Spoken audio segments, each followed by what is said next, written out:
So far, since the first days of the Trump administration, his administration has suffered at least three on average, high-profile departures from his administration, making the rate of turnover for the Trump administration higher than any other modern presidency.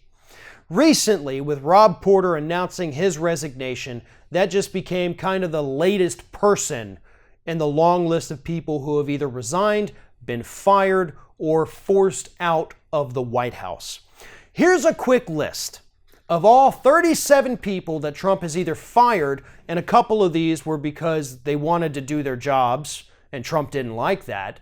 The rest of them were either resigned or forced out of office. Here it is.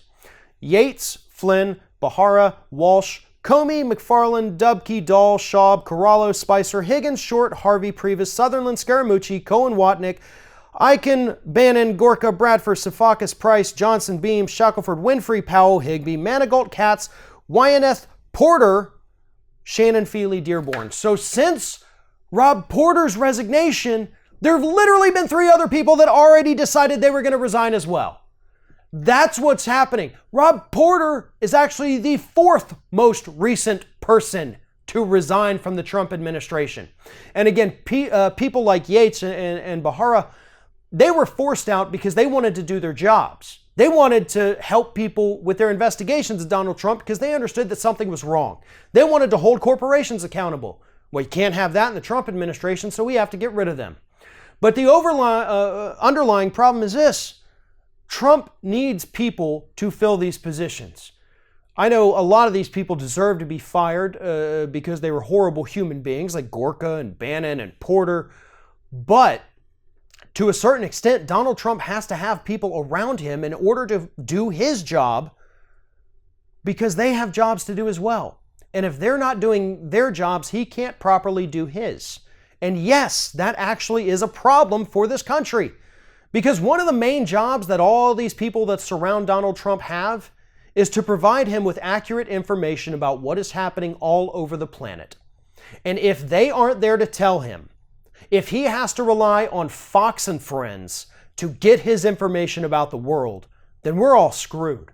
We've already seen several times in the last year that Donald Trump has managed to be completely fooled about what's happening in the world based on a Fox News report that his own staffers later had to go in and tell him, yeah, either that was like an old clip of something you were watching, or it was completely untrue. So stop tweeting about it, acting like you're going to go start a war with something when in fact you were just watching a documentary from 8 years ago. That has happened already. So yes, it is pathetic that a guy like Donald Trump can't keep anybody working for him and that he got rid of the 3 or 4 good people that were actually part, technically, of the administration like Yates and Bahara. But these other folks, they can't find people to replace them. That's the other problem. It's not just that people are leaving or resigning or being forced out. It's that nobody else wants to take those jobs.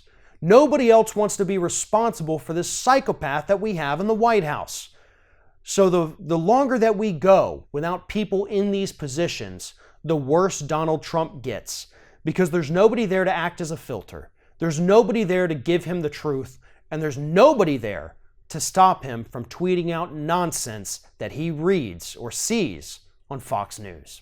If you're thinking about subscribing to our channel, I strongly encourage you to do that. But if you're not thinking about subscribing, I would encourage you to start thinking about it, and then once you're thinking about it, actually go and do it. You can see the subscribe button right there on the screen, or if you're watching on a different platform, go to youtube.com/theringoffire.